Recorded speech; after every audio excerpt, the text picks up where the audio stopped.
Snow has a sound when it falls at night, a kind of soft whisper that most people probably find peaceful. When you sleep under a bridge or tucked behind a dumpster, that whisper sounds more like a countdown. Every flake that lands on your sleeping bag is another tiny weight pressing down, another degree stolen from your body, another minute closer to the moment when you might not wake up. I turned 34 the same week the first real storm hit Omaha last January. Someone at the soup kitchen handed me a stale cupcake with a crooked candle, and I sat there staring at it for a long time before I could eat it. Not because I was ungrateful, but because birthdays on the street feel like mock celebrations, like throwing a party on a sinking ship. Another year survived, sure, but at what cost and for how much longer? Pete Garrison understood that feeling better than anyone I knew out there. We had met 2 winters prior at a warming center near the old railroad depot, both shivering so violently that our teeth chattered in unison like some broken percussion instrument. Pete was maybe 55 years old, with a gray beard stained yellow around his mouth from decades of cigarettes, and these watery blue eyes that always seemed to be searching for something he had lost and would never find again. He told me once that he had worked as a plumber for 23 years, owned a little house with a paid-off mortgage, had a wife named Ruth who made the best chicken pot pie in all of Nebraska. Then Ruth got pancreatic cancer, and 6 months later, Pete was sitting in an empty house that suddenly felt like a tomb. The grief ate him alive. He stopped showing up to work, stopped paying bills, stopped caring whether he lived or died.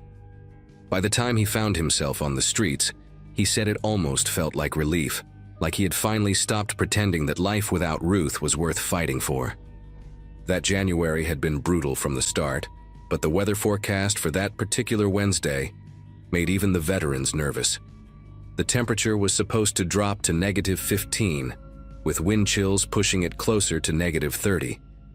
I remember standing outside the library on Monday afternoon, watching people rush past in their puffy jackets and heated car seats, and thinking about how fragile the line is between their world and mine. One bad month, one medical bill, one layoff, that is all it takes. The shelters were already announcing they would be over capacity, turning people away by lottery like some sick game show where the losers might freeze to death. Pete and I talked about our options that afternoon, sitting on milk crates behind the Vietnamese grocery store, where the owner sometimes let us warm up near the back vent. We decided to stick together, find a spot in the underground parking garage on Farnham Street, where the concrete held some heat from the cars coming and going. But Pete never showed up that night. I waited for him until almost 9, stomping my feet and blowing into my hands, watching my breath crystallize and disappear into the darkness. He had mentioned something about checking the recycling bins near the university. He collected cans and bottles to buy cigarettes, one of the few pleasures he had left. And I figured maybe he had found a better spot, or gotten into one of the church basements that sometimes opened during emergencies. I told myself not to worry, that Pete had survived worse winters than this, that he knew the tricks better than most. So I hunkered down alone in the corner of that parking garage, wrapped myself in every piece of fabric I owned, and tried to sleep while the wind howled outside like something hungry. My dreams were fragmented and strange, full of images of Ruth standing in a kitchen I had never seen, beckoning Pete toward a door filled with white light. I woke up around 4 in the morning, shaking uncontrollably, and I knew right then that something was wrong. The sun came up around 7:30, pale and distant like it was embarrassed to show its face after what the night had done. I started walking toward the university, retracing the route Pete usually took when he went collecting. The streets were quiet in that eerie way they get after a deep freeze. No joggers, no dog walkers, just the occasional car creeping along with frost still clinging to its windows. My boots crunched against the salted sidewalks, and every breath felt like inhaling broken glass.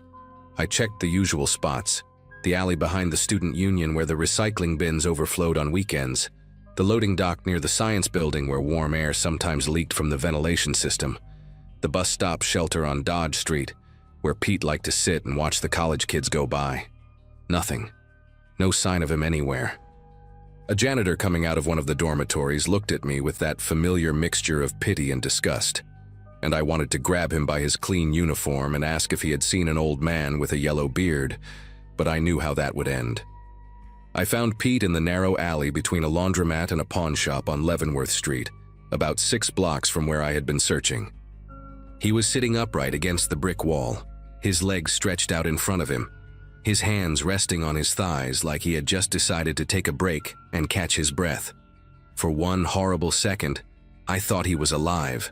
His eyes were open, staring straight ahead at the dumpster across from him, and there was an expression on his face that looked almost peaceful, like he had finally figured out the answer to a question that had been bothering him for years.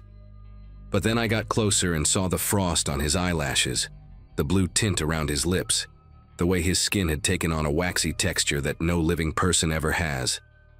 I said his name once, twice, 3 times, each time louder than the last, but my voice just bounced off the walls and disappeared into the frozen air.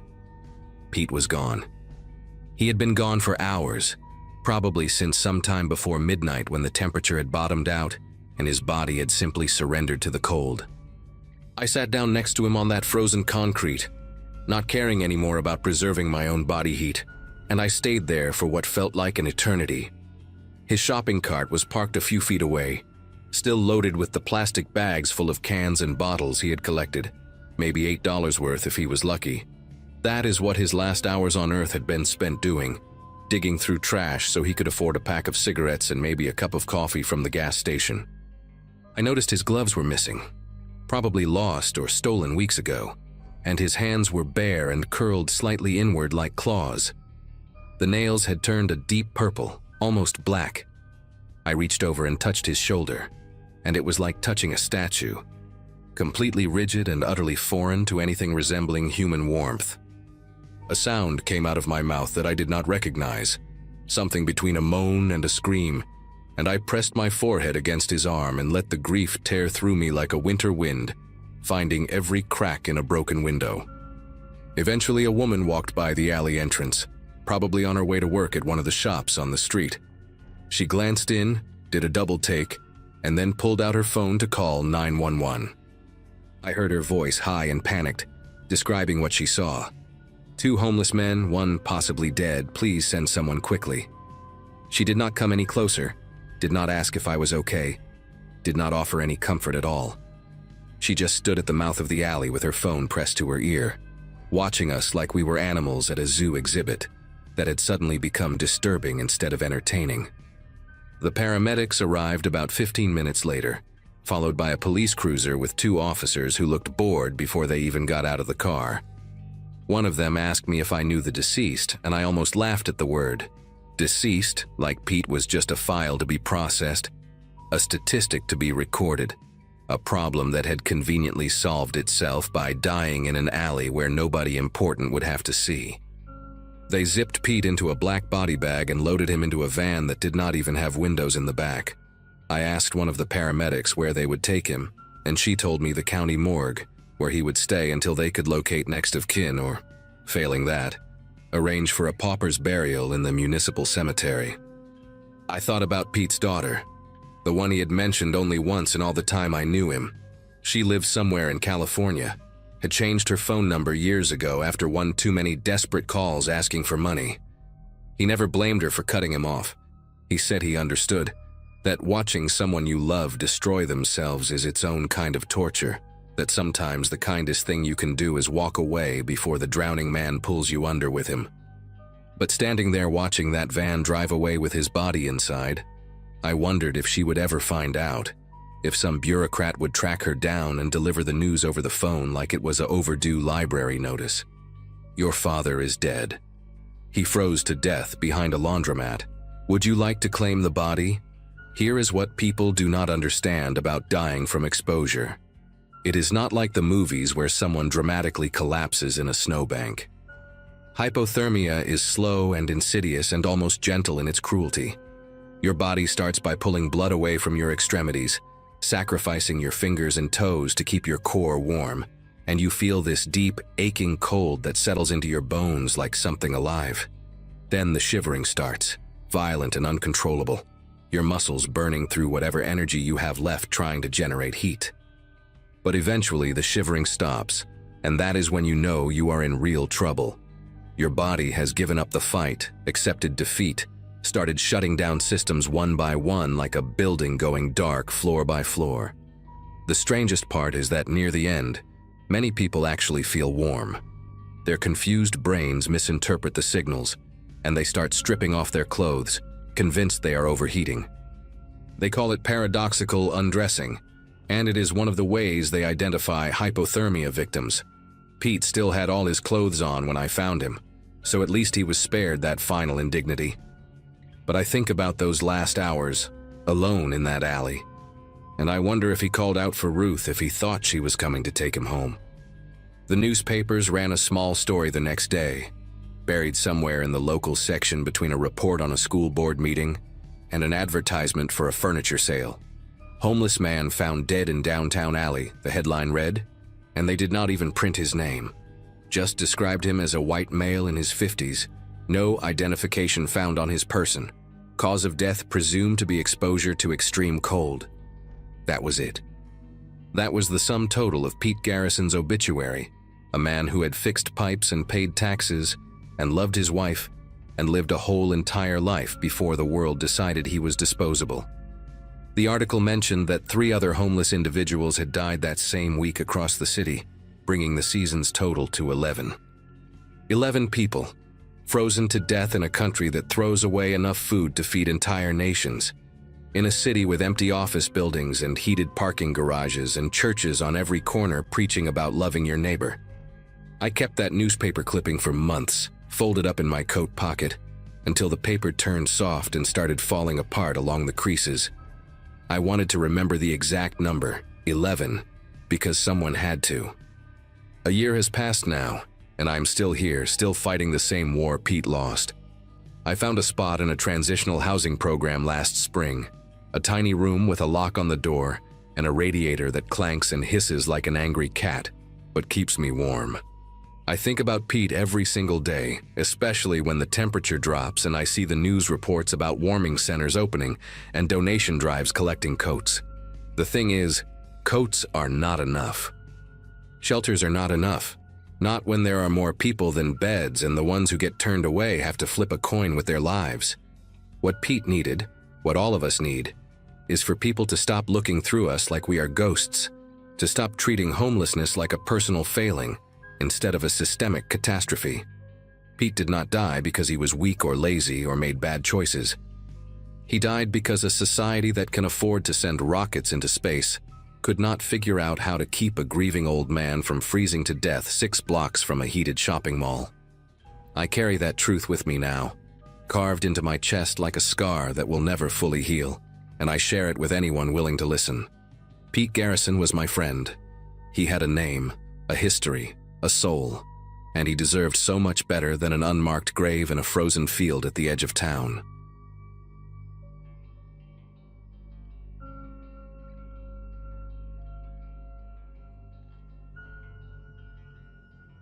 My car became my apartment on a rainy Wednesday in September, and I wish I could say it was dramatic or cinematic, but it wasn't. 6 months after graduating from Ohio State with a degree in communications, my apartment lease ended, and I had exactly $400 to my name. My roommate had moved to Seattle with her boyfriend, my temp job at the insurance company had dried up, and my parents, well, let's just say going back to their house in Akron wasn't an option after everything that happened. So, there I was, 24 years old with a journalism degree collecting dust, and my entire life crammed into the back seat of my 2009 Toyota Corolla. I had picked the McDonald's parking lot on Cedar Road in Beechwood because it stayed open late, had decent Wi-Fi that reached the parking lot, and the fluorescent lights made me feel slightly less alone. I told myself it would only be for a few weeks, just until I found something stable. That was 3 weeks ago, and I had developed a whole routine.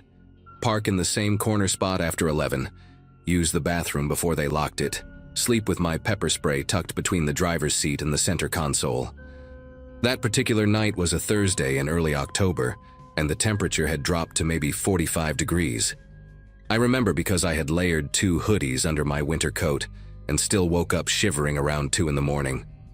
The parking lot was almost empty by then.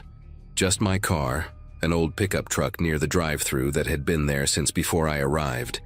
and a white van parked way on the other end by the dumpsters. I had gotten used to sleeping light, waking up every time headlights swept across my windshield or someone walked too close to my car. But when I opened my eyes that night, something was different. The air inside the car felt wrong somehow, heavy and charged like the moment before a thunderstorm breaks. I blinked a few times trying to adjust to the darkness, and that's when I saw it, a shape outside my driver's side window, not moving, not walking past, just standing there completely still, maybe 6 inches from the glass. My first instinct was to scream, but nothing came out. It was a man. I could tell that much from the silhouette. Tall, maybe 6 feet, wearing what looked like a dark hoodie with the hood pulled up. His face was pressed so close to the window that his breath was fogging up the glass in small, rhythmic clouds. I could see the outline of his nose, his forehead, the way his hands were cupped around his eyes like he was trying to peer inside a store window, like he was window shopping. For a few seconds, that felt like hours. I just lay there frozen in my reclined seat, praying that he couldn't see me through the condensation that had built up on the inside of the windows. My heart was pounding so hard, I was sure he could hear it. I didn't move, I didn't breathe.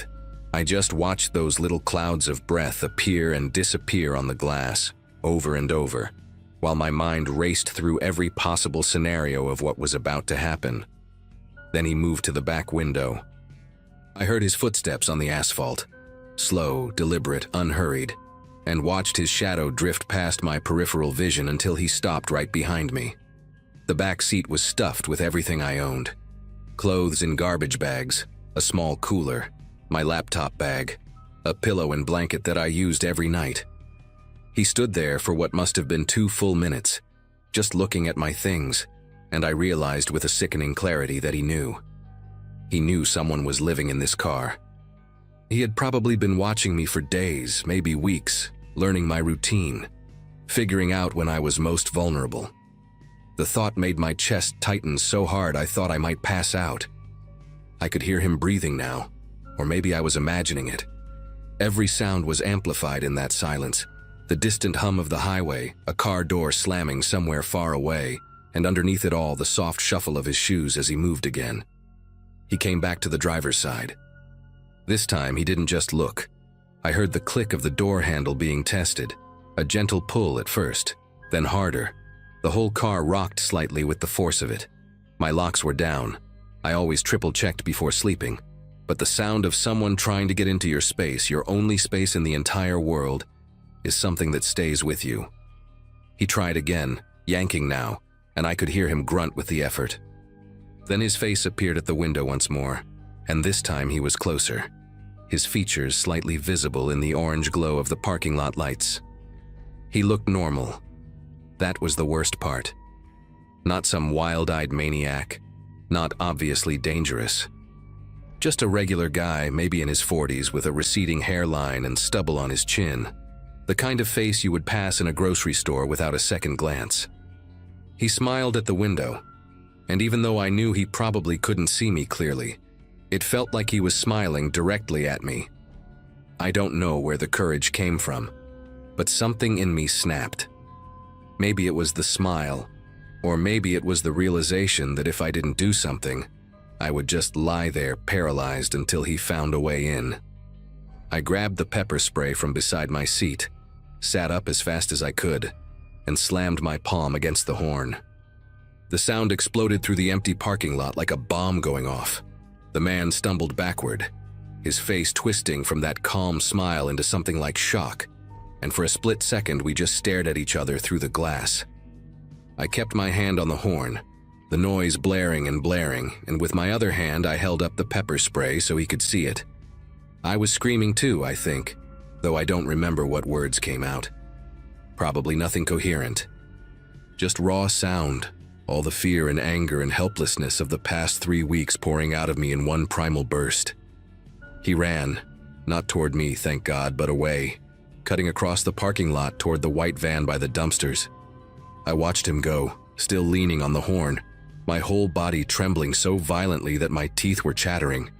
The van's headlights came on, and within seconds, it was peeling out of the lot, tires squealing against the pavement. I caught a glimpse of the license plate, partial just the first 3 characters BKV, before it disappeared onto Cedar Road, heading east. Only then did I take my hand off the horn. The silence that followed was almost worse than the noise. My ears were ringing, my throat was raw, and I realized I was crying. Not soft tears, but the ugly kind. The kind where your whole face contorts and snot runs down your lip and you can't catch your breath. I sat there in the driver's seat, pepper spray still clutched in my fist, and I cried until I couldn't anymore. The McDonald's night manager came out about 5 minutes later. Her name was Brianna, a heavy-set black woman in her 50s with reading glasses pushed up on her forehead, and a look on her face that was equal parts concern and annoyance. She had heard the horn from inside and wanted to know what the hell was going on. Tried to explain through my hiccups and shaky breath. The man, the window, the door handle. And I watched her expression shift from irritation to something softer, something like pity. She asked if I was living in my car, and I couldn't lie. Not in that moment. I just nodded. She didn't say anything judgmental, didn't tell me I couldn't park there anymore, didn't give me a lecture about making better choices. She just handed me a cup of hot coffee through my cracked window and told me she was calling the police. I wanted to hug her. I also wanted to disappear into the seat cushions and never be seen again. The police arrived about 20 minutes later, 2 officers in a Beechwood cruiser. A younger guy with a buzz cut and an older woman with graying hair pulled back in a tight bun. They took my statement in the parking lot while Brianna watched from the doorway, arms crossed against the cold. I told them everything. The man, the hoodie, the way he had pressed his face to the glass, the partial plate number. The younger cop wrote it all down in a little notebook while the older one walked around my car with a flashlight, checking for any signs of tampering. She found smudges on the driver's side window where his face had been, and greasy fingerprints around the door handle. They took photos.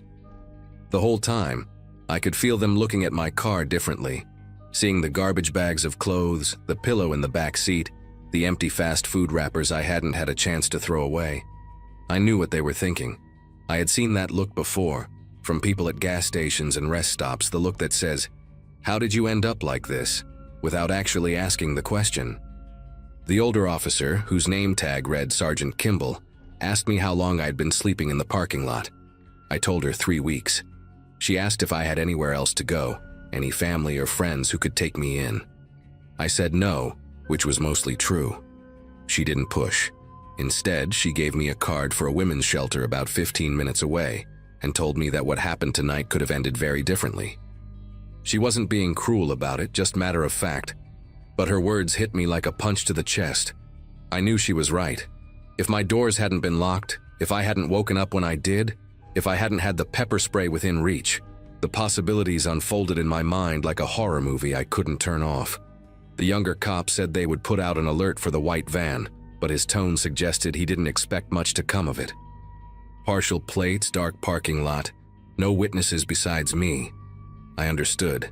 I wasn't naive enough to think they would catch him. After the police left, Brianna let me come inside to use the bathroom and wash my face. The fluorescent lights in there were brutal, and when I looked in the mirror, I barely recognized myself. My eyes were swollen and red, my skin pale and blotchy, my hair a tangled mess from sleeping on it wrong. I looked like someone who'd been living in a car for 3 weeks, which I guess made sense.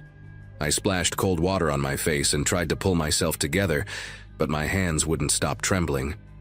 Every time I closed my eyes, I saw his face at the window, that ordinary face with that terrible smile. Brianna was waiting for me when I came out, holding a bag with 2 cheeseburgers and a large fry. "On the house," she said. I started crying again, which was embarrassing, but she just patted my shoulder and told me to take care of myself.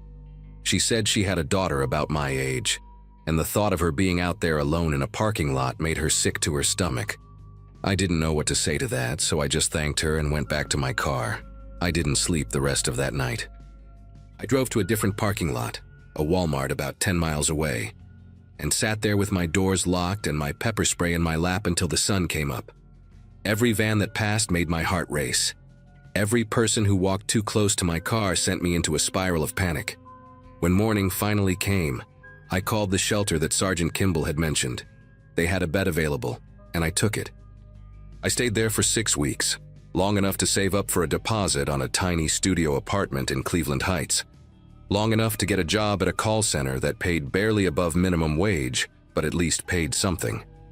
I never went back to that McDonald's.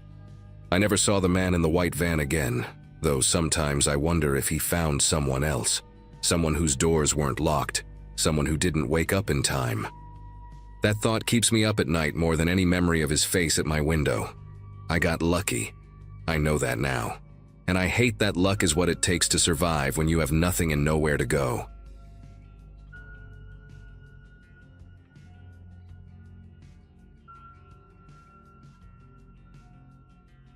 Running away from home felt like freedom for about 3 days.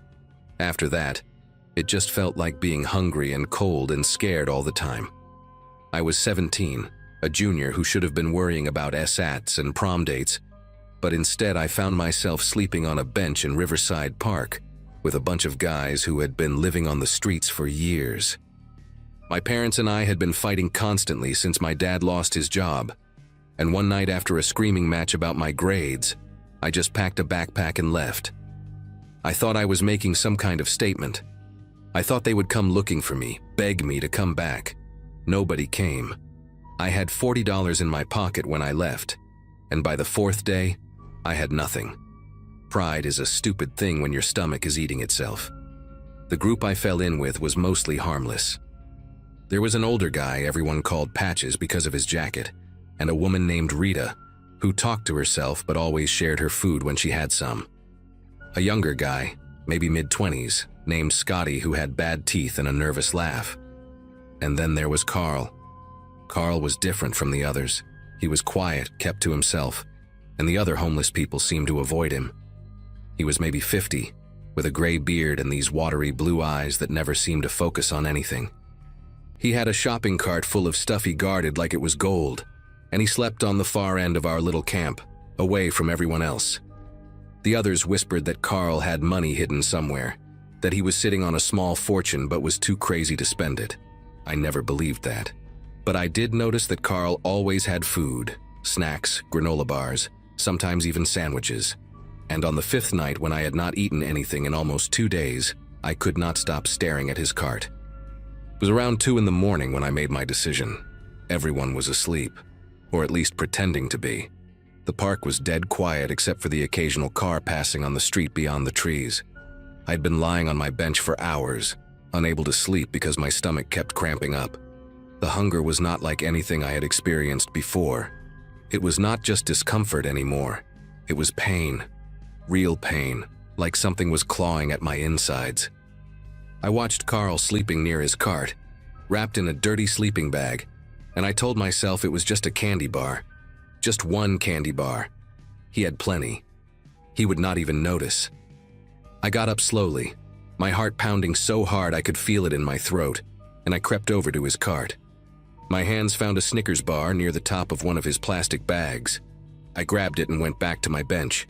The whole thing took maybe 15 seconds. I ate that candy bar in 3 bites, barely even tasting it, just shoving it into my mouth like an animal. The next morning started like any other.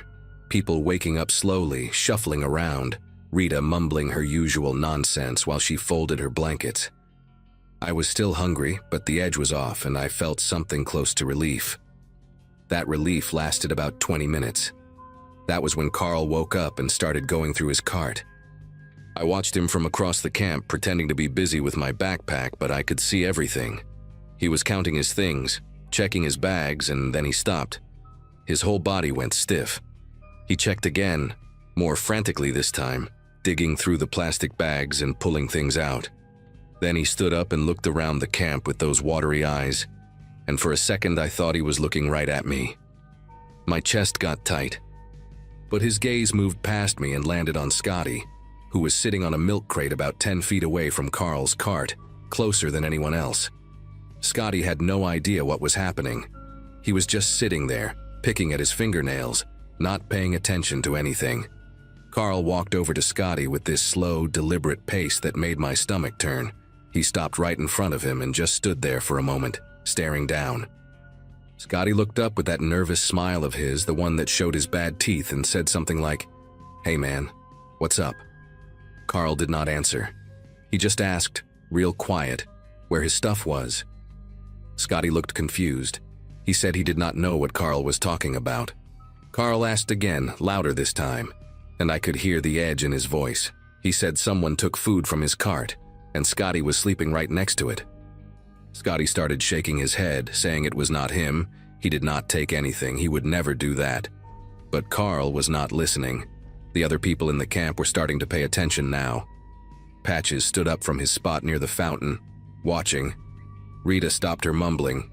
Everyone was looking at Carl and Scotty, and I was just sitting there on my bench, frozen, with the taste of that Snickers bar still in my mouth.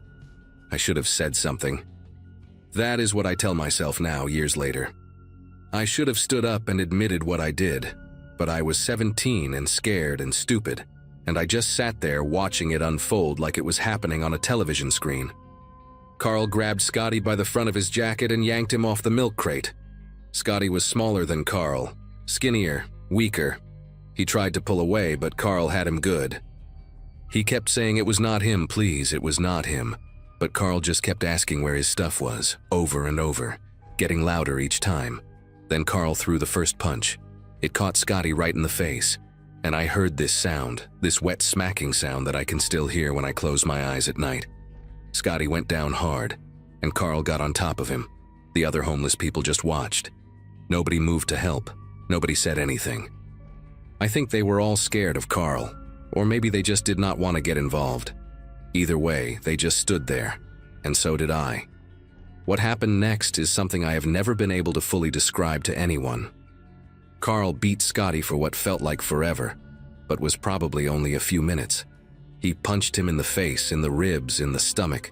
Scotty tried to cover himself, curling up into a ball on the ground, but Carl just kept going. At some point, Scotty stopped making sounds. He stopped trying to protect himself. His arms just fell to his sides and he lay there, and Carl kept hitting him. I remember the sounds more than anything else. The dull thud of fists on flesh. Carl breathing heavy, grunting with each swing.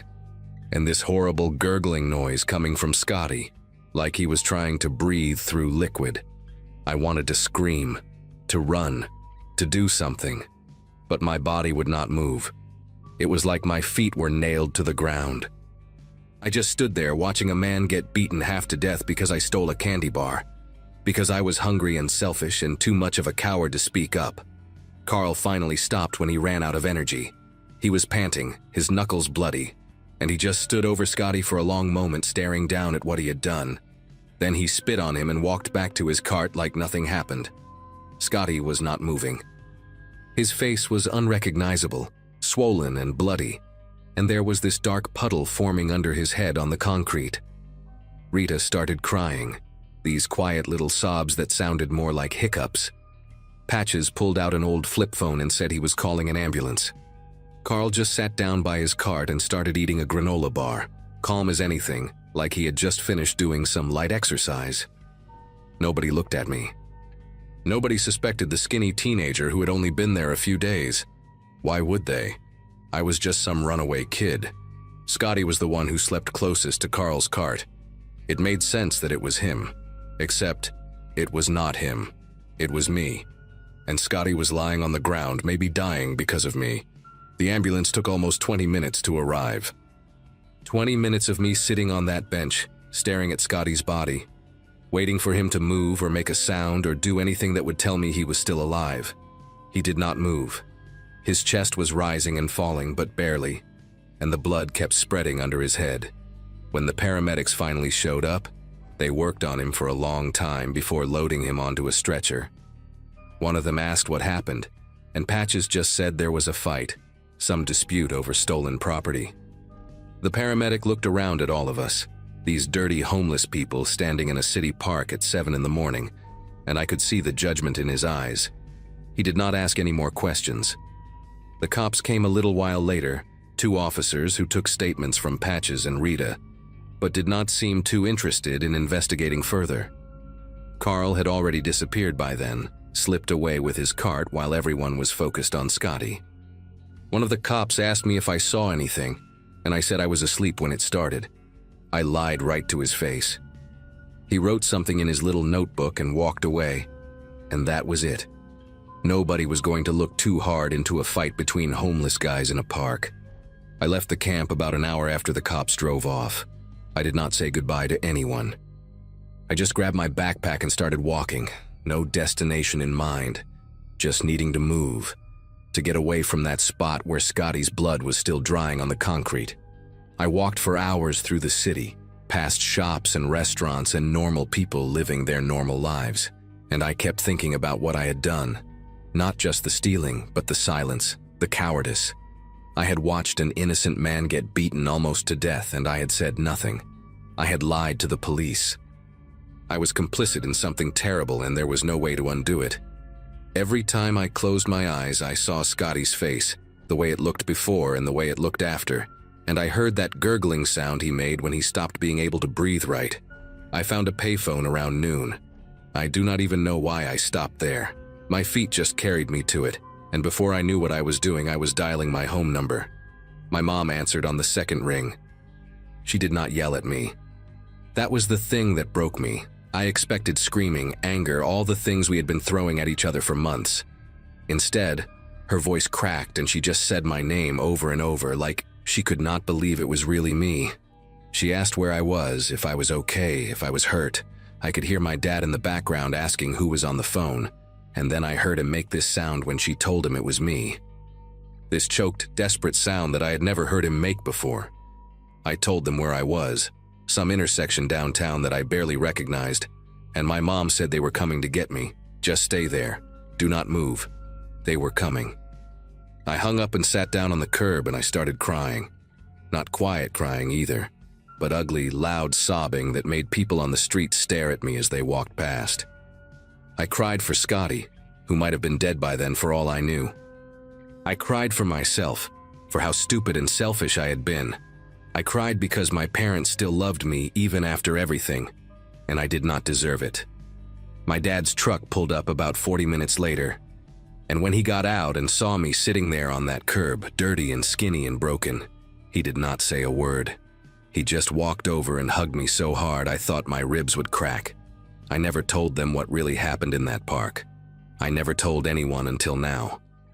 I said I had been sleeping rough, that it was hard, that I wanted to come home. All of that was true, just not the whole truth. I went back to school, finished my junior year, graduated the next spring. I went to community college, got a job, built something like a normal life. But I never stopped thinking about Scotty. I looked for news about him for months afterward, searched online for any reports about a homeless man beaten in Riverside Park, but I never found anything. I do not know if he lived or died. I do not know if Carl was ever caught. That uncertainty is its own kind of punishment, I think. Some nights I still dream about it. I am back on that bench, watching Carl walk towards Scotty, and I open my mouth to say it was me. I took it. Leave him alone. But no sound comes out. I just sit there, silent, while it happens all over again. I am 24 now, and I have not stolen anything since that morning. Not a candy bar, not a pen, not anything. It does not make up for what I did. Nothing ever will. But it is the only promise I know how to keep.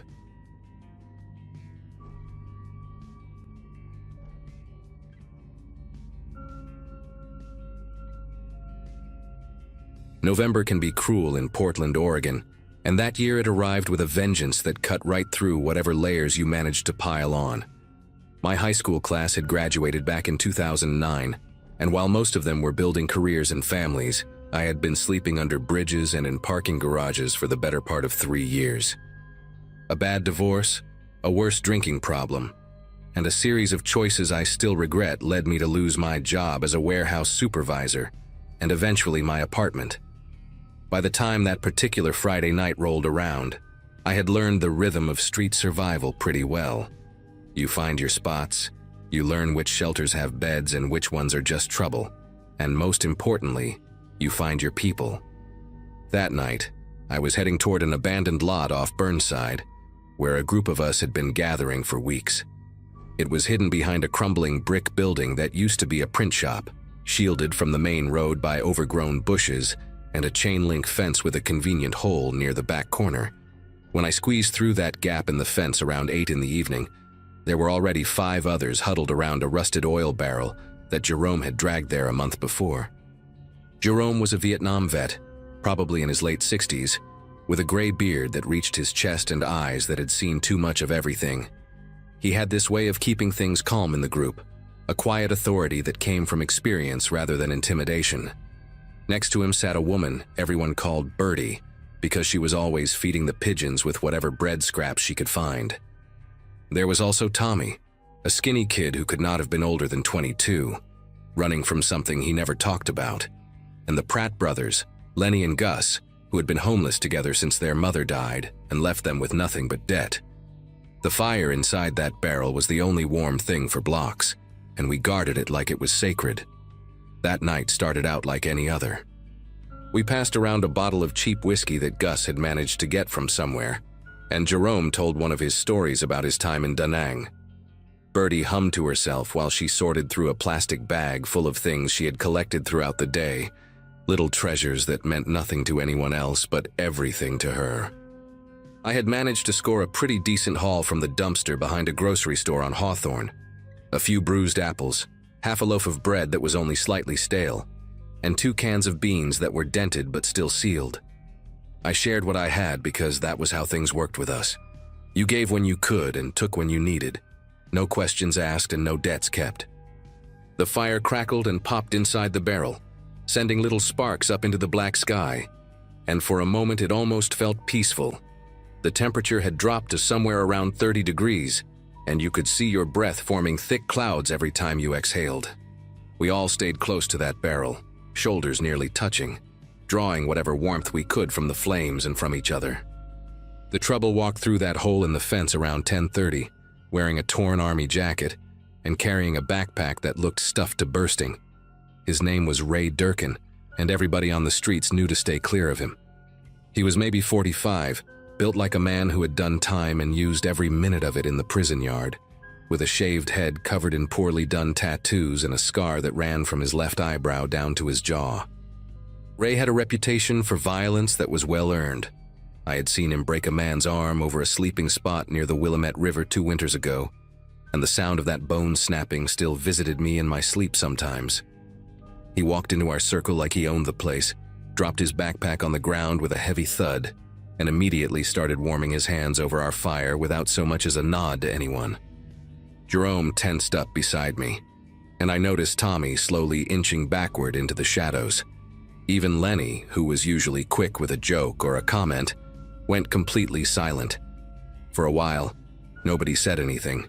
We just sat there in that uncomfortable quiet, the fire crackling between us, Ray standing on the opposite side of the barrel with his eyes scanning each of us like he was sizing up prey. Jerome finally broke the silence by offering Ray a pull from the whiskey bottle, a peace gesture that I had seen him use before to diffuse tense situations. Ray snatched it without a word, took 3 long gulps, and then wiped his mouth with the back of his hand. He did not offer it back.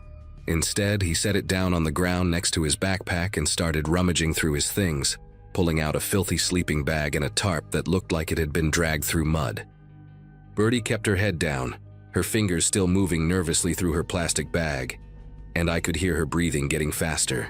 I wanted to say something, to tell Ray that there were other spots he could use, but I knew better than to put a target on myself.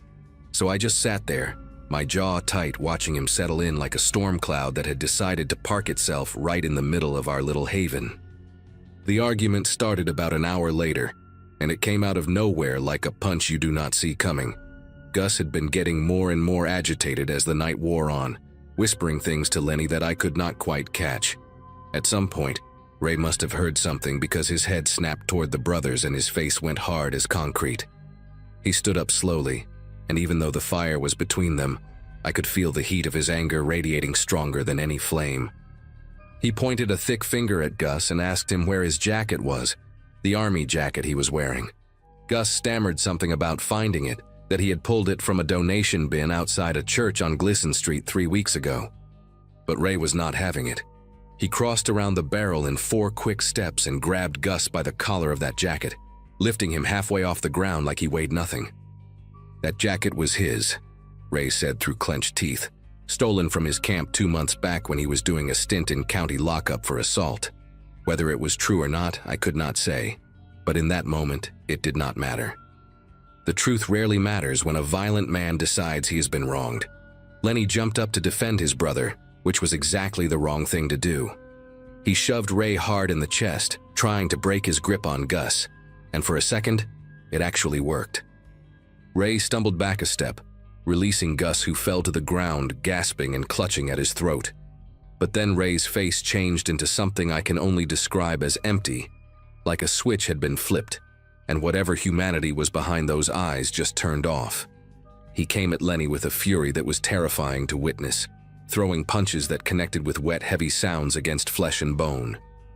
Jerome tried to intervene, grabbing Ray's arm from behind, but Ray spun around and caught him in the temple with an elbow that sent the old man sprawling into the dirt.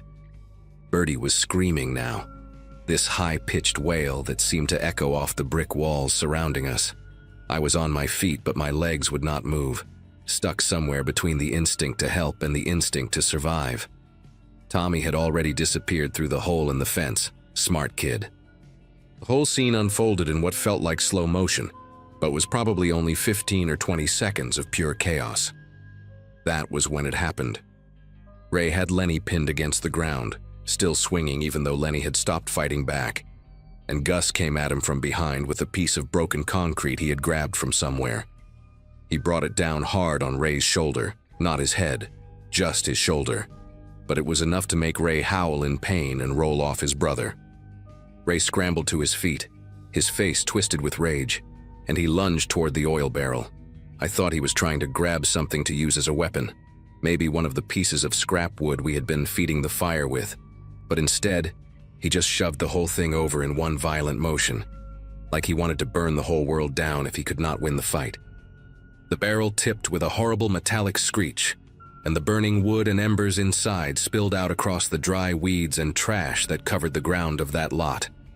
For a moment, we all just stood there, frozen, watching those little flames catch and spread like living things searching for something to devour. The fire moved faster than I ever thought possible. 1 second it was just a few patches of burning weeds, and the next it was a wall of orange and yellow racing across the lot toward the old print shop building. The dry autumn had turned everything into kindling, the dead grass, the piles of cardboard we used for bedding, the wooden pallets stacked against the fence. All of it went up like it had been soaked in gasoline. The heat hit me in a wave that made me stagger backward, and the smoke came right after, thick and black and choking. I heard Birdie coughing somewhere to my left, and I reached out blindly, grabbed her arm and started pulling her toward the hole in the fence. Jerome was already on his feet, blood running down the side of his face from where Ray had elbowed him, and he was yelling at the Pratt brothers to move, but Lenny was not moving. He was still on the ground where Ray had left him, curled up on his side, and Gus was trying to drag him away from the flames that were creeping closer with every passing second.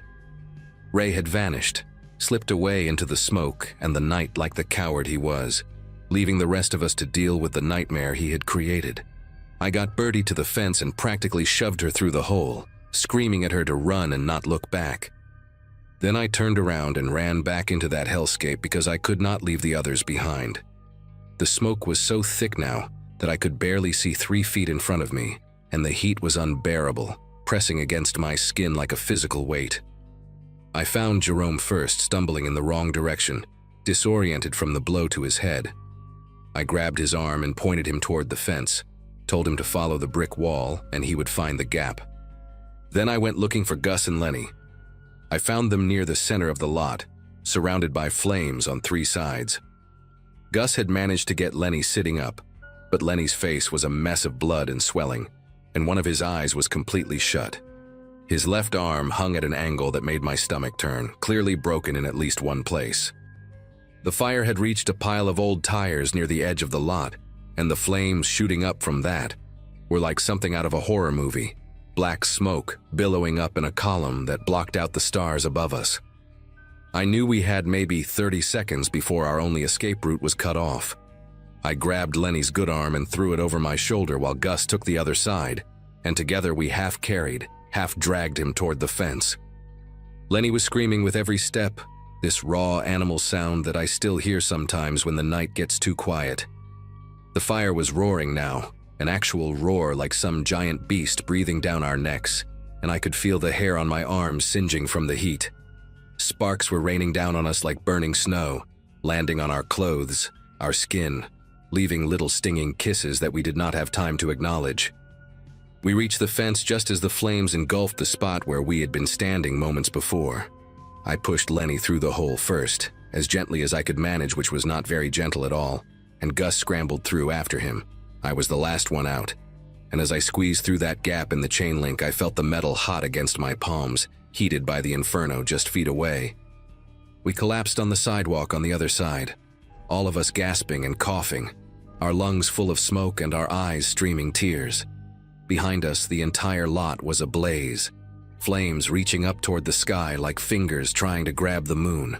Someone in one of the nearby buildings must have called the fire department because I could hear sirens in the distance, getting closer.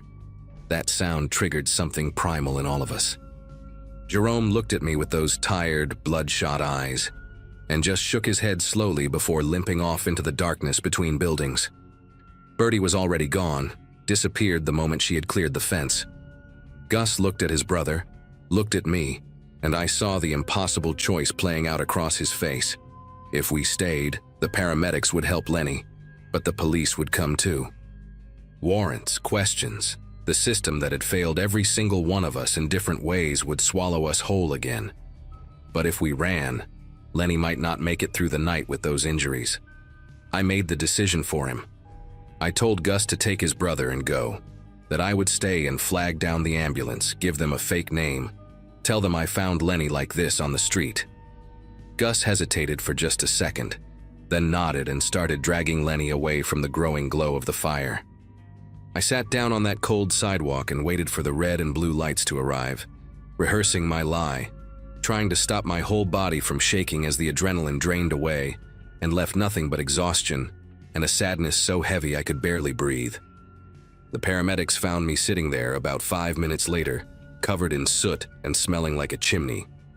I told them exactly what I had planned, that I was walking by and found an injured man on the sidewalk, that I had no idea what happened to him. They did not believe me. I could see it in their eyes, but they also did not care enough to press. They had a patient to stabilize and a fire to stay clear of, and some homeless guy's story was the least of their concerns. The firefighters arrived right after, 3 trucks that lit up the whole block with their flashing lights, and they got to work on the blaze that had now spread to the old print shop. I watched from across the street as they battled it for nearly 2 hours, eventually bringing it under control, but not before the building was gutted completely. A police officer took my statement, wrote down the fake name I gave him, and told me I was free to go. I walked away from that scene with nothing but the burned clothes on my back and lungs that would ache for weeks afterward. I found out later that Lenny survived. Gus got him to a clinic on the east side run by volunteers who did not ask questions, and they patched him up well enough. His arm healed crooked and he lost most of the vision in his left eye, but he lived. That was more than I expected when I saw him lying in that burning lot. I never saw Ray Durkin again after that night, though I heard rumors over the years. Some said he got picked up on a 3rd strike charge and was doing 25 to life somewhere in California. Others said he froze to death under an overpass in Seattle during a cold snap. I like to believe the second one, if I am being truthful, because it feels like some kind of justice, even though I know that is a dark thing to wish on another person. The rest of our little group scattered after the fire. Jerome moved south, said the cold was getting too hard on his bones. Bertie ended up in a women's shelter and last I heard actually got into a transitional housing program. Tommy I never saw again, just vanished like he was never there at all. As for me, that night changed something inside my chest, cracked something open that had been sealed shut for a long time. I checked myself into a detox program 3 weeks later, got clean, got a job washing dishes at a restaurant downtown, and slowly started climbing back towards something resembling a life. I still think about that night, Whenever November rolls around and the air gets that particular kind of cold, I think about how fast everything can fall apart, how a single act of violence can destroy the fragile peace that people build when they have nothing else. And I think about Jerome passing that whiskey bottle to Ray, trying to keep the peace, not knowing that some fires are already burning long before the first spark ever catches.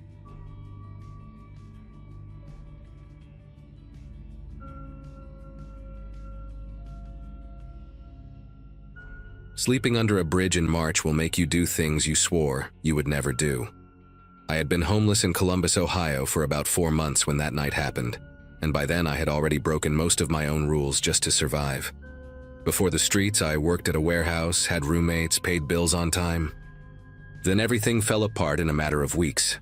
The warehouse shut down, I got pneumonia, my roommates left, and my landlord started eviction proceedings while I was still coughing up mucus in a free clinic waiting room. My mom died when I was 19, and I never knew my father, so there was no safety net waiting for me. The friends I had from high school were scattered across different states, living their own lives, and I was too ashamed to reach out and admit what had happened to me. Being a woman on the streets teaches you things fast. You learn to trust your gut, to avoid certain areas after dark, to never let anyone know where you sleep. I met him on a Thursday evening outside a coffee shop on High Street. It was cold, the kind of cold that seeps into your bones and makes your teeth ache.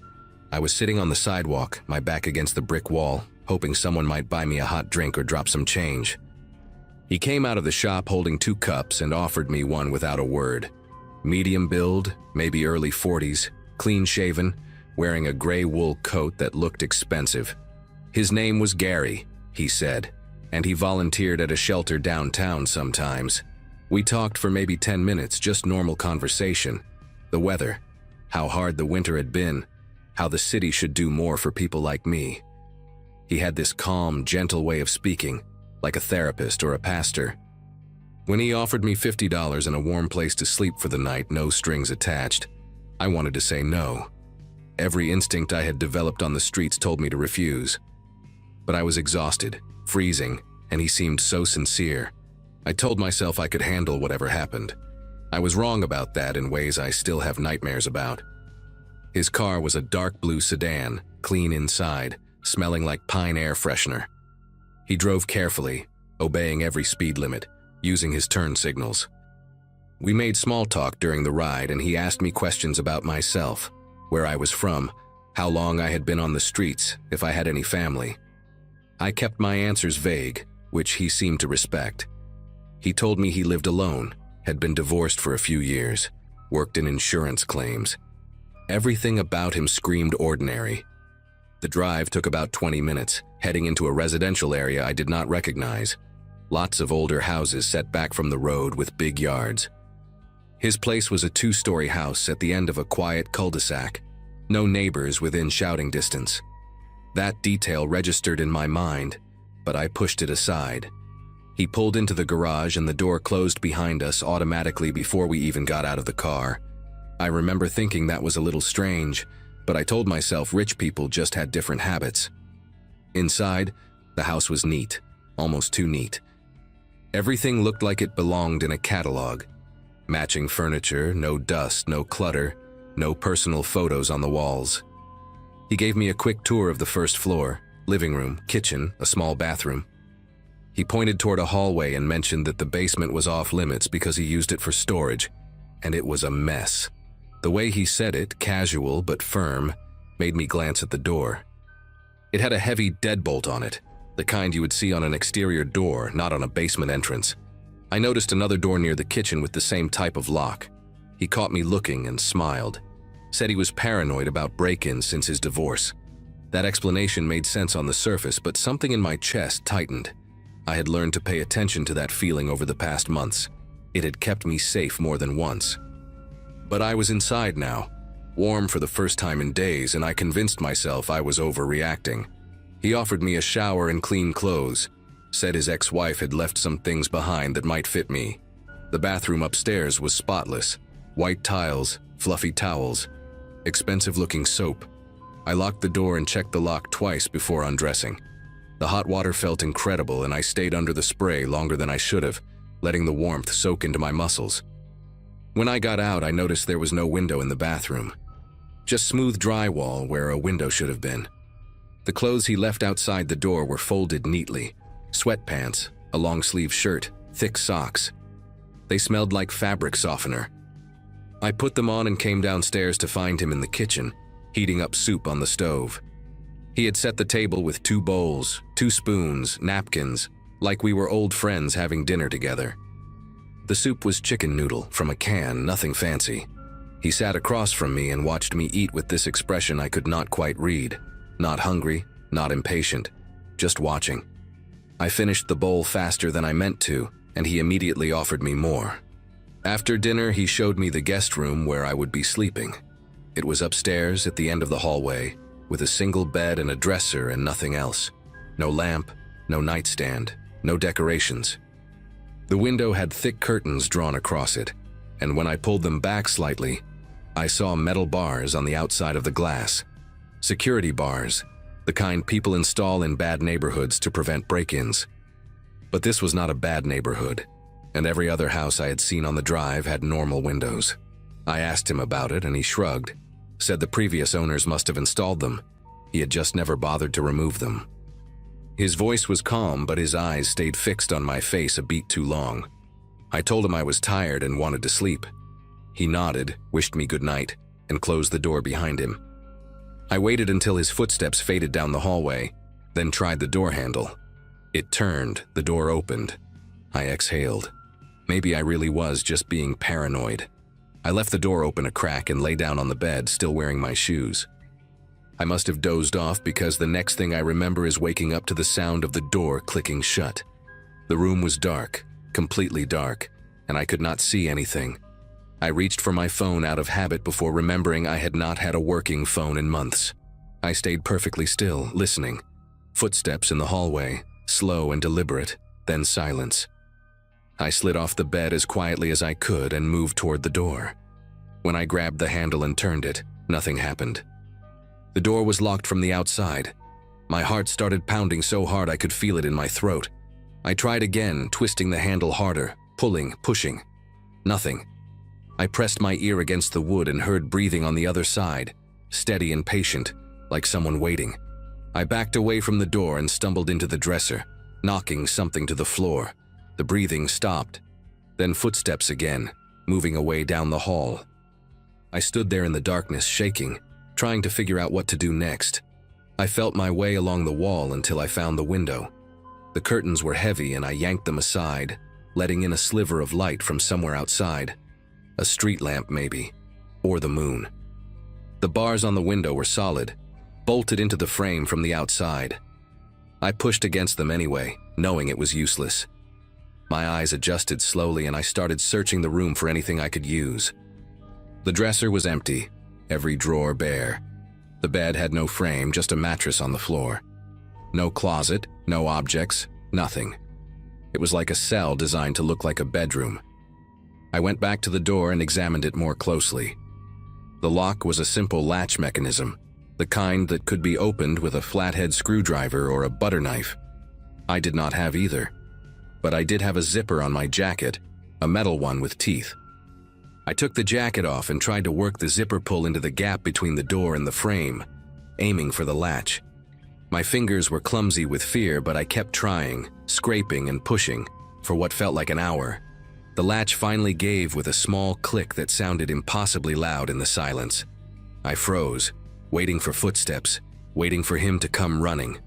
Nothing. I eased the door open inch by inch, holding my breath. The hallway was dark, but I could see a faint glow coming from downstairs. Maybe a television or a lamp left on. I stepped out of the room and immediately noticed another door across the hall, one I had not seen during the brief tour. It was slightly open, and through the gap I could see a desk covered in monitors, 4 or 5 of them, showing different angles of the house. The guest room, the bathroom, the kitchen, the garage. He had cameras everywhere. On one of the screens I saw myself, a grainy figure standing frozen in the hallway, and I realized he could be watching me right now from anywhere in the house. I forced myself to move, heading toward the stairs, staying close to the wall to avoid any creaky floorboards. Every step felt like a gamble. I made it to the top of the staircase and looked down into the living room below. Empty. The front door was maybe 30 feet away.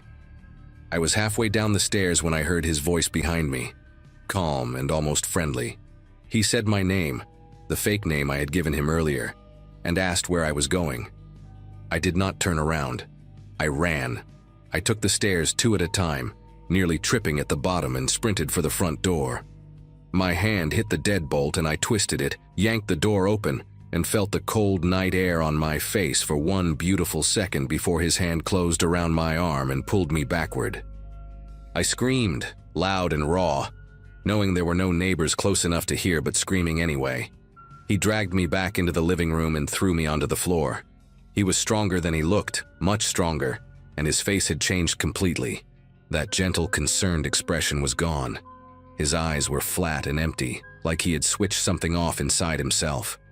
He stood over me and told me I should not have done that things could have been easy if I had just cooperated. He reached down to grab me again, and I did the only thing I could think of. I bit his hand as hard as I could, sinking my teeth into the flesh between his thumb and index finger until I tasted blood. He screamed and jerked back, and in that second I rolled sideways and got to my feet.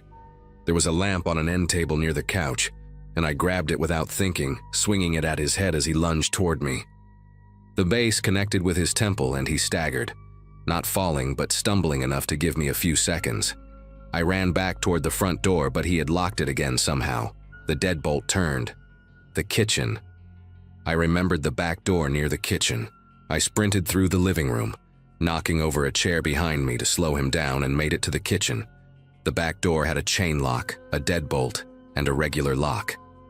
My fingers fumbled with all 3 while I heard him coming, cursing and breathing heavy, his footsteps getting closer. The chain came off. The deadbolt turned. The regular lock clicked. I threw the door open and ran into the backyard, cold, wet grass under my feet, heading for the fence at the edge of the property. The fence was wooden, maybe 6 feet tall, and I hit it at full speed, grabbing the top and pulling myself up. I felt a hand close around my ankle, and I kicked backward as hard as I could, felt my heel connect with something solid. His grip loosened, and I hauled myself over the top, splinters digging into my palms, and dropped down the other side into an empty lot full of dead weeds and broken glass. I did not stop. I ran through the lot, across someone's driveway, down a street I did not recognize, just running until my lungs burned and my legs felt like they would collapse.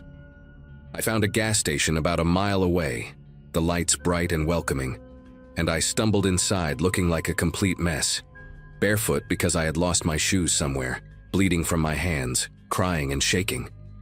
The woman behind the counter called the police. I told them everything.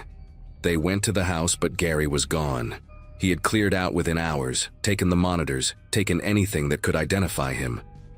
The police said they would investigate, but I could tell from their faces they did not expect to find him. I spent 2 nights in a shelter after that, then got a bus ticket to another city. I never went back to Columbus.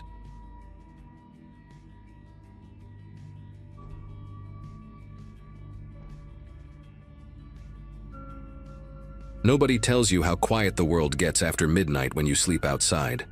My name is irrelevant now, but people used to call me Eddie back when I had a job installing drywall and a studio apartment in Tucson. That life ended somewhere between my second back surgery and the opioid prescription that insurance stopped covering. By the spring of 2024, my 36th birthday had come and gone without celebration, and I had been sleeping behind the recycling center on Conover Road for almost 8 months. I knew every shortcut in the city, every safe corner to rest, every business that would let me use their bathroom without hassle. I also knew which streets to avoid after dark, and that knowledge is what led me into that alley on the night everything changed. It was a Wednesday, I remember, because the shelter on 5th Avenue served hot soup on Wednesdays, and I had filled my stomach for the first time in 2 days. The Ridley Heights neighborhood had gotten bad over the past year. Drug deals happened openly on the corners, and 3 people had been shot there in the past month alone. I usually walked the long way around, adding 20 minutes to reach my sleeping spot. But that night my legs ached from walking all day looking for aluminum cans to recycle. The alley behind the old textile factory seemed like a reasonable compromise, a straight shot that would keep me off the main streets while cutting through the edge of the dangerous zone. I had used it maybe twice before without incident. The entrance sat between a shuttered pawn shop and a building that used to be a check-cashing place, both covered in graffiti and protected by rusty security gates. A single streetlight flickered at the far end, casting orange shadows that jumped and twitched against the brick walls. I pulled my jacket tighter, adjusted the backpack that held everything I owned, and stepped into the darkness with nothing but the sound of my own footsteps for company. The alley stretched longer than I remembered, maybe 200 yards of cracked asphalt littered with broken bottles and fast food wrappers. Dumpsters lined the left side, overflowing with garbage that nobody had collected in weeks. The smell hit me about 30 feet in, that sour combination of rotting food and stagnant water pooling in potholes that never drained properly. I kept my head down and walked with purpose, the way you learn to move when you live on the streets. You never want to look lost or vulnerable. You never want to seem like an easy target. Halfway through, I passed a shopping cart wedged against a chain-link fence, its wheels stripped and rusted solid. Someone had abandoned it there months ago, and now it served as a landmark of sorts, a sign that I had reached the midpoint. That fence separated the alley from an empty lot where the city had torn down an old warehouse 2 years back. They never built anything new, just left it as a flat expanse of weeds and concrete rubble. I was about 20 feet past the shopping cart when I heard it. At first, I thought it was an animal, maybe a cat in distress or a dog whimpering somewhere in the lot. The sound was muffled, distant, coming from the other side of the fence. I slowed my pace but kept walking, telling myself it was none of my business. In my world, curiosity gets you killed or beaten or robbed. You learn to keep your eyes forward and your mouth shut. But the sound came again, louder this time, and I recognized it for what it was. A human voice. Someone crying out, the sound cut short like a hand had covered their mouth. I stopped walking. My heart began to pound against my ribs and I felt the sweat break out on my forehead despite the cool night air. Every instinct screamed at me to keep moving, to pretend I heard nothing, to get out of that alley and never look back. But my feet would not obey. I crept toward the fence, staying close to the dumpsters where the shadows were thickest. The chain link had holes in several places, torn open by vandals or maybe by people like me looking for a shortcut. Through one of these gaps I could see into the lot. The moon had emerged from behind the clouds, casting pale light across the weeds and broken concrete. At first I saw nothing, just empty space and the skeletal remains of the warehouse foundation. Then movement caught my eye near the far corner, maybe 50 yards from where I stood. 2 figures. No, 3. One on the ground. 2 standing over them. I squinted, trying to make sense of what I was seeing. One of the standing figures drew back his arm and swung something downward. The thud that followed was sickening, a wet, heavy sound that I had never heard before but understood immediately. The figure on the ground jerked and then went still. The other standing figure laughed, a short bark of amusement that echoed across the empty lot and reached my ears with terrible clarity. My body reacted before my mind could process what I had witnessed. I pressed myself flat against the dumpster, making myself as small as possible. Through the gap in the fence, I watched the 2 men step back from the motionless form on the ground. One was tall and heavy-set, wearing a dark hoodie with the sleeves pushed up to his elbows. The other was shorter, wiry, with a shaved head that gleamed in the moonlight. The tall one held something in his hand, a pipe or a bat. I could not tell which from that distance. He wiped it on his jeans and said something to his companion that I could not hear. The shorter man nodded and pulled out his phone, the screen lighting up his face with a ghostly blue glow. They seemed casual, unhurried, like they had all the time in the world. Like what they had just done was nothing more than a minor errand. The person on the ground had not moved since that final blow, and I knew with horrible certainty that I was looking at a body. I wanted to scream. I wanted to charge through that fence and tackle those men and somehow save whoever lay bleeding in the weeds. But I am not a hero. I am a 53-year-old man with a bad back and malnutrition and no weapon except a dull pocket knife I use to open cans. Those two would have killed me without breaking a sweat, and then there would be 2 bodies in that lot instead of 1. So I did the only thing I could do. I made myself breathe slowly, silently, fighting the urge to gasp for air. I counted to 10 in my head, then 20, waiting for them to leave. The tall one lit a cigarette, the flame from his lighter briefly illuminating a face with a crooked nose and a thick beard. He took a long drag and blew smoke toward the sky, completely relaxed. The shorter one finished whatever he was doing on his phone and shoved it back in his pocket. They exchanged a few more words, glanced down at the body one final time, and then began walking toward the opposite end of the lot where a gap in the perimeter fence led out to Dexter Street. I waited until they disappeared into the shadows on the far side.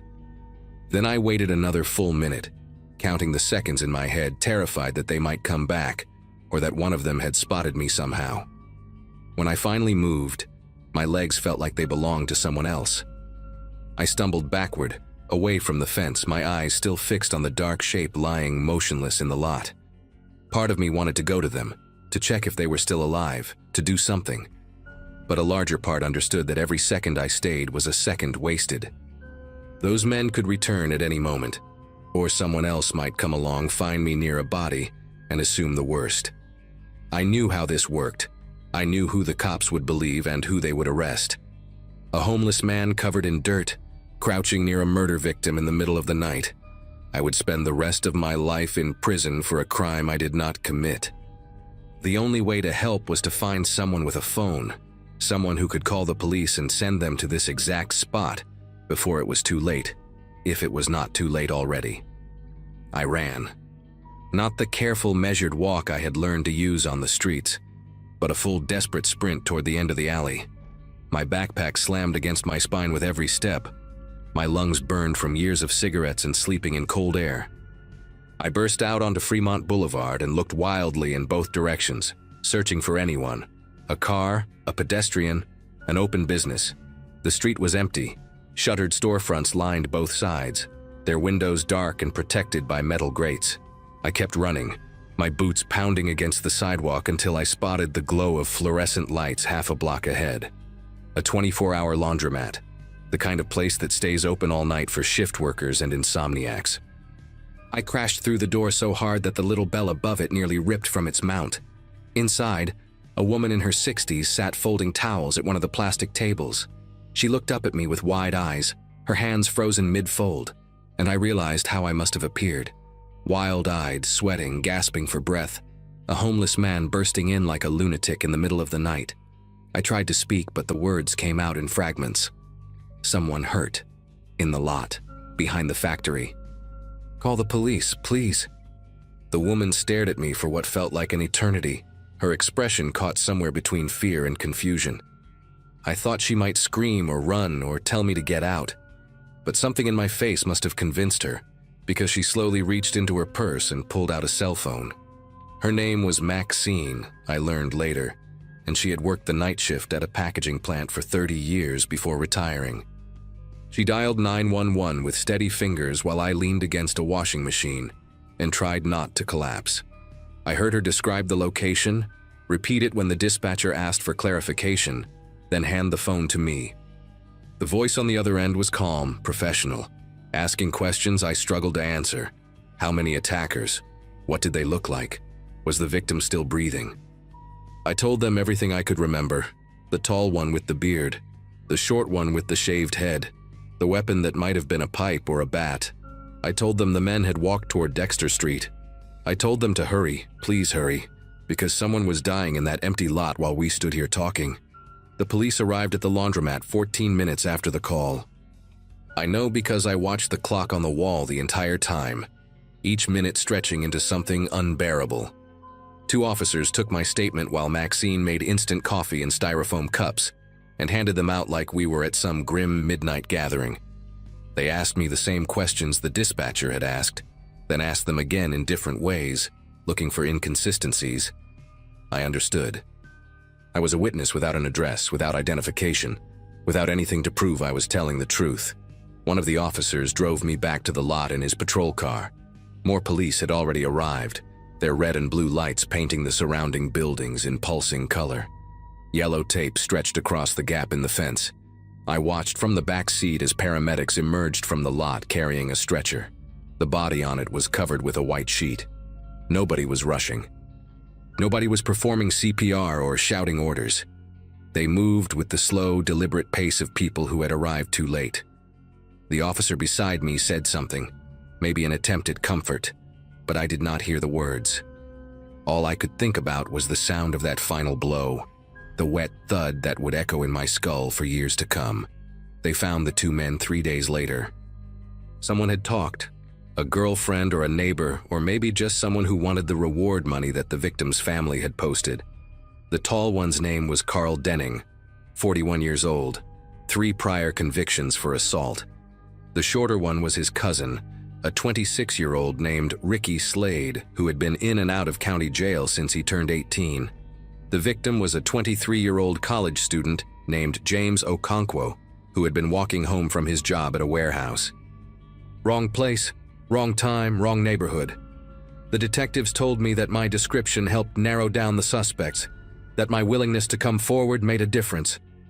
But it did not feel like a difference. James Okonkwo was still dead. His mother still had to identify his body. His friends still had to bury him. I did what I could, and it was not enough, and I have carried that weight every single day since.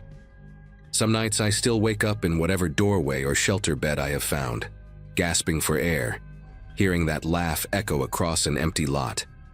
I tell myself I made the right choice. I tell myself that going in there would have just gotten me killed too. But the truth is, I will never know if I could have saved him. I will never know if 30 seconds of courage might have changed everything. And that uncertainty, that permanent maybe, is the thing that haunts me more than anything those two men could have done to my body.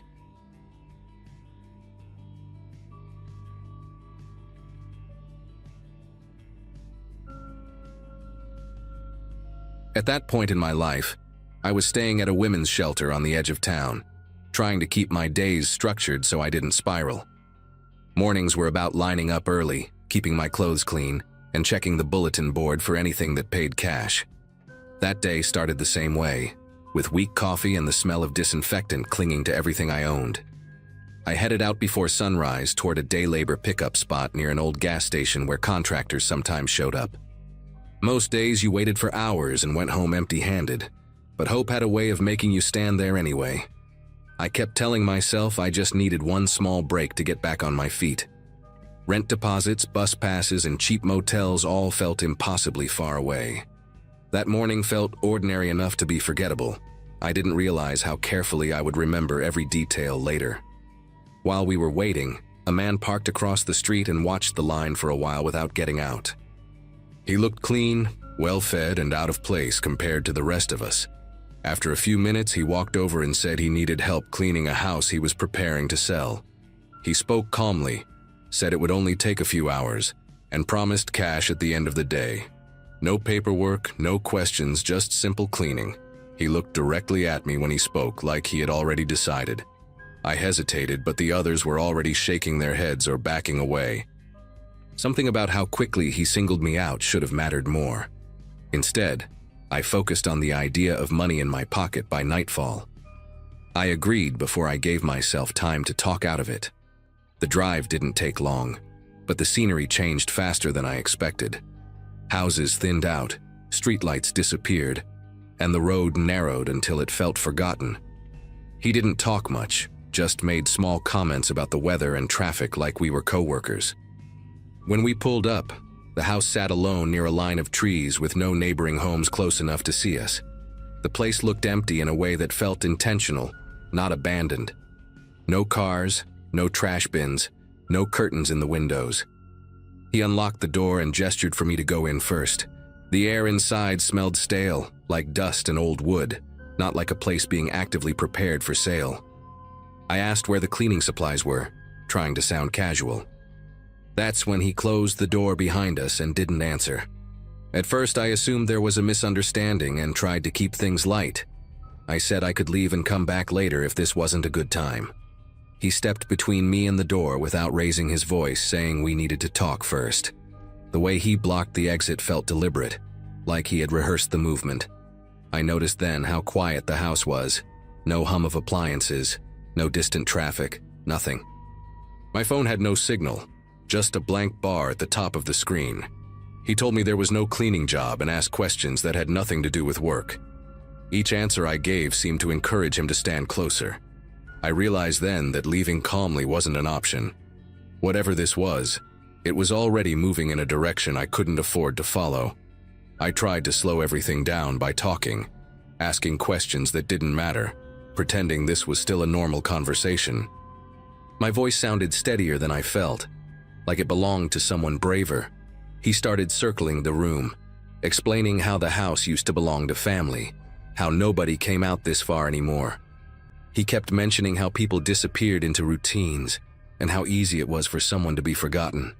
Each sentence landed heavier than the last.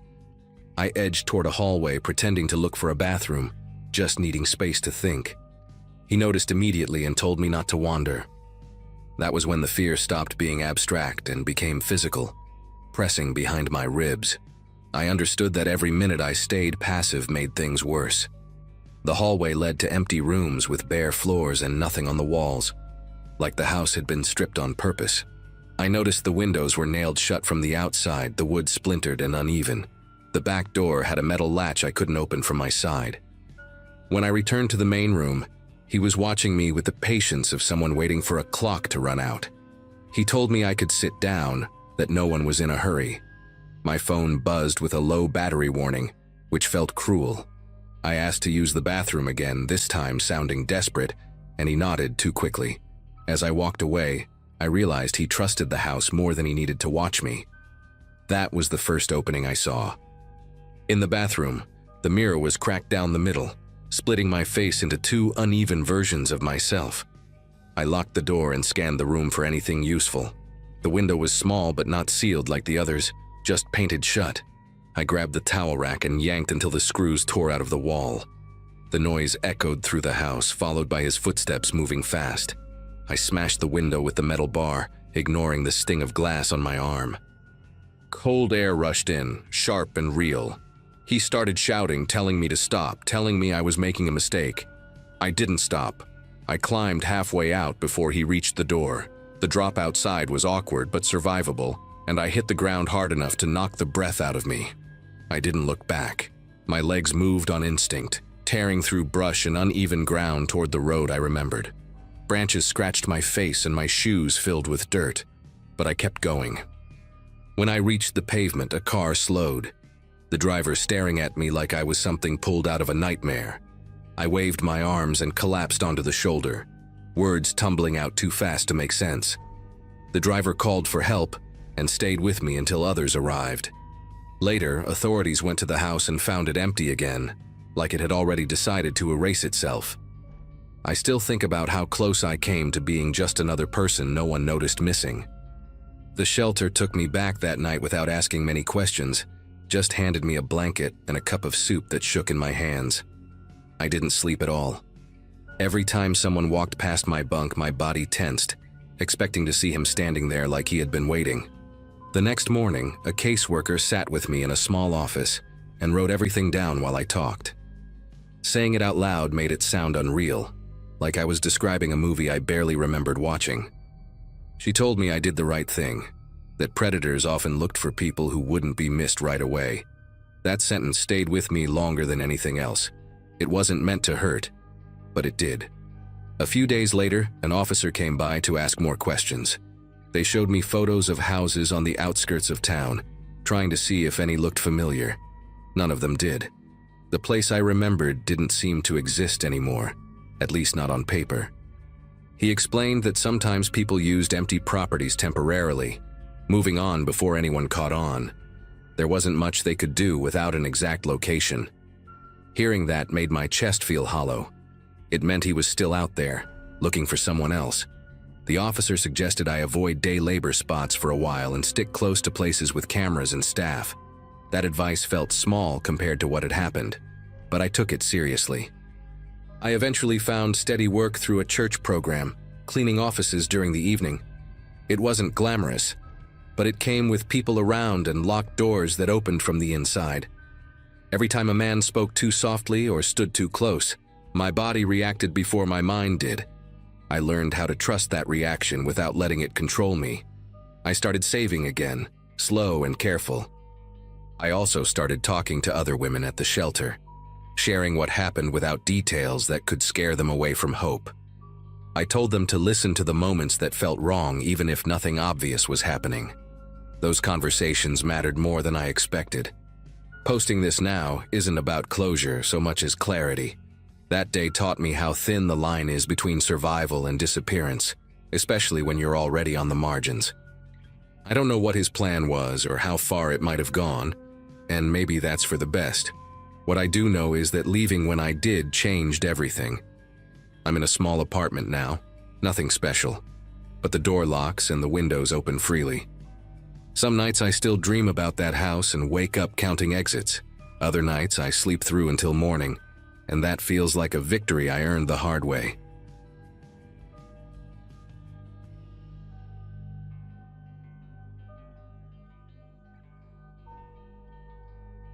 At the time, life had narrowed down to whatever fit inside my backpack and whatever kindness the night decided to offer. Sleeping came in fragments, usually on benches or behind closed storefronts, and most days blurred together in a quiet fight to stay clean enough not to draw attention. That evening had been colder than usual, the kind that creeps through thin fabric and settles into your bones. A gas station on the edge of town glowed like a small island of safety, fluorescent lights humming and buzzing insects trapped against the glass. I went in because I needed water and a place to rinse my face. Nothing more ambitious than that. My reflection in the restroom mirror barely looked like someone with a past, just a man with tired eyes and cracked lips. The sink sputtered before giving me lukewarm water, and even that felt like a gift. For a few minutes, the world outside stopped pressing in. The restroom smelled like disinfectant layered over something older and sour, the kind of smell that never fully leaves. I leaned against the wall, letting the quiet wrap around me, counting my breaths until the ache in my feet eased. There was no clock inside, just the faint music from the store speakers bleeding through the walls. At some point, the music stopped, replaced by the sharp clatter of metal somewhere near the front. A heavy thud hit the door, followed by another, louder this time, rattling the handle. Someone yelled something muffled, words lost through steel and echo. I pulled the handle instinctively and felt the resistance immediately. The lock had shifted, solid and final, like a decision already made. Panic didn't arrive all at once. It trickled in, slow and humiliating. I knocked back, trying to keep my voice steady as I called out that someone was inside. The pounding answered me again, quicker, then stopped altogether.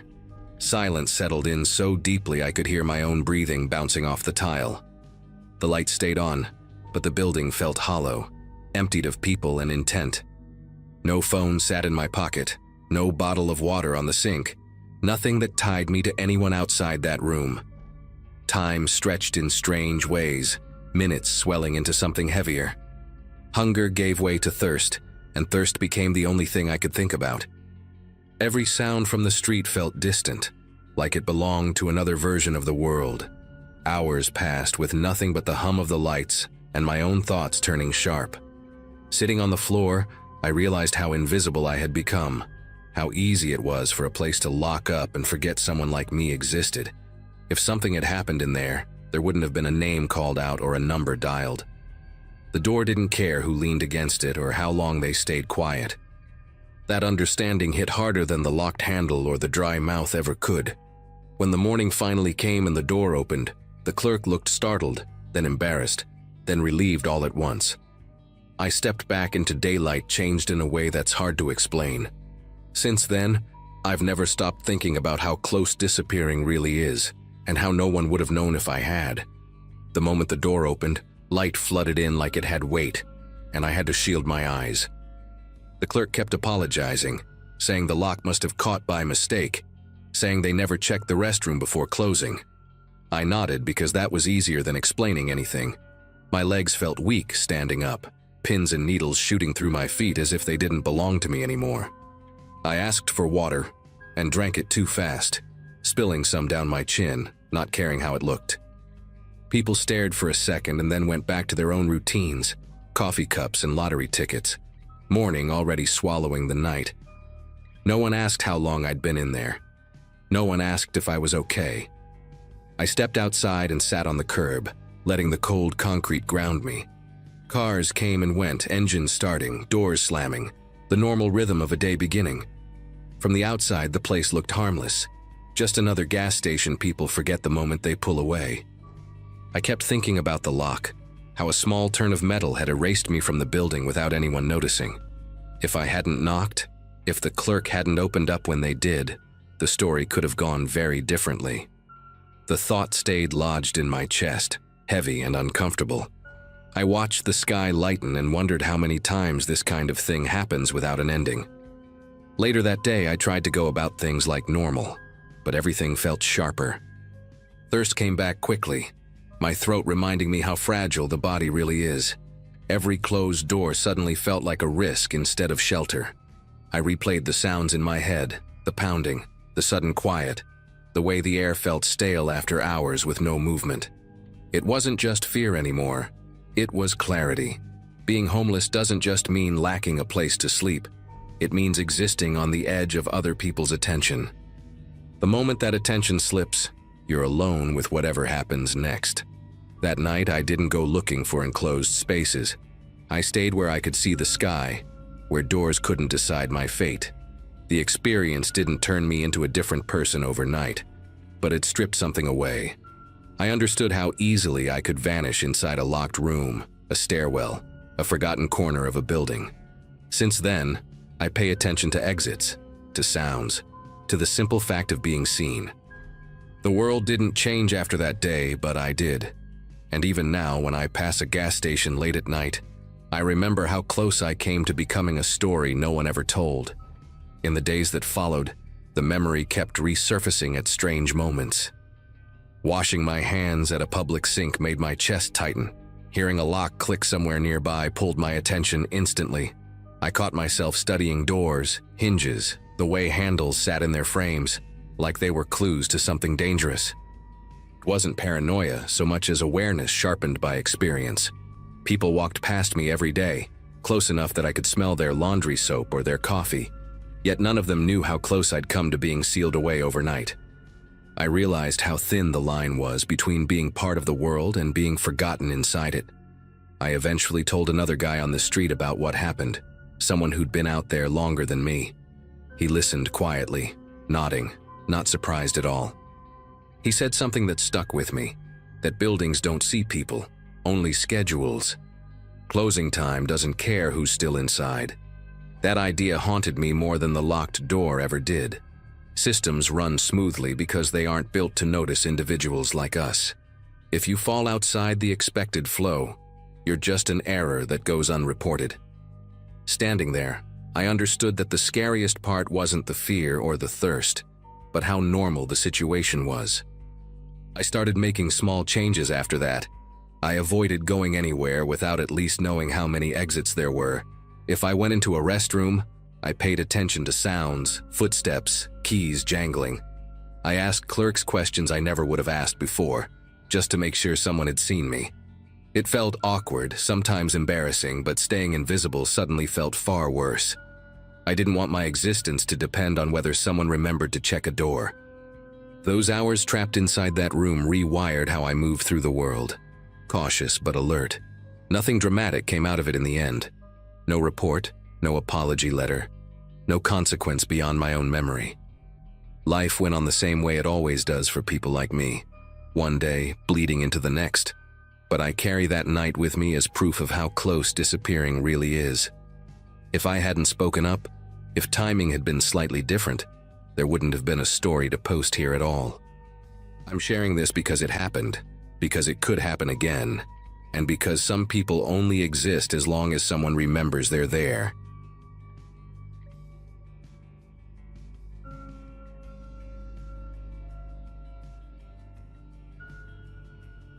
During the winter I'm talking about, my life had shrunk down to a backpack, a prepaid phone, and whatever space I could claim without being noticed.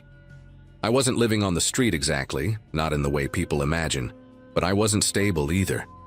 I worked odd hours cleaning offices after they closed, paid in cash, and slept wherever I could stay dry and unseen.